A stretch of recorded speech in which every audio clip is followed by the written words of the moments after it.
Hello everyone! We are here at Dolores Pinabacdao, Samar. So, yan po yung aking mister. So, abang-abang muna siya sa akin dahil nandito kami sa Palawan. So, magpapadala kami ng allowance. Sabi nga ng mister ko ay buti pa sila kuno kumukuha ng pera, tayo ay nagpapadala. Ganon talaga pag may college na nagkukolehiyo na.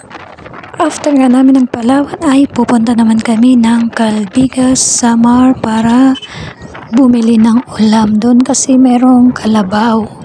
So gusto namin ngayon makakumain ng kalabaw dahil linggo nga naman ngayon, di ba? So ito po yung butok. Dadaanan po papuntang Calbigas from our place. So ito po yung butok Pinabacdao, Samar. Yun po yung ginagawang tulay. Nandyan po yung crane. And then po, daro-diretso lang po tayo at mararating din natin ang kasunod na barangay, ang Ubayan, Pinabacdao, Samar. Madadaanan din po natin ang kanilang magandang paaralan. Paaralang elementarya ng Butok. At habang tayo naman ay magbibiyahe ay magmumuni-muni naman tayo pansamantala. So, makikita naman natin ang magandang kalangitan.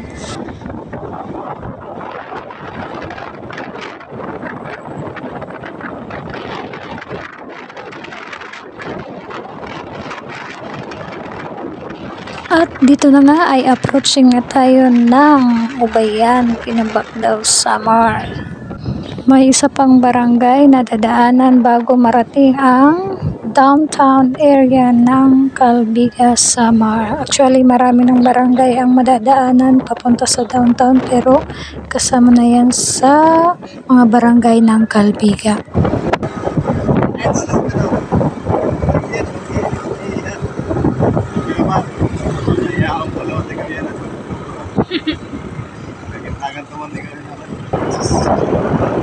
At ito na nga ay nasa Bacyaran, Calbigas, Samar na po tayo. Malapit-lapit na po sa downtown ng Calbigas, Samar.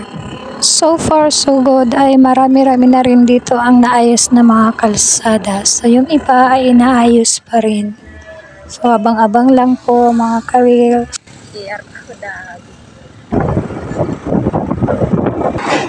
Ito na nga ay papasok na kami sa downtown area ng Calbigas. Pupunta kami ng kanilang market kasi doon sila mayroong mga iba't ibang klase ng mga paninda doon sa kanilang market.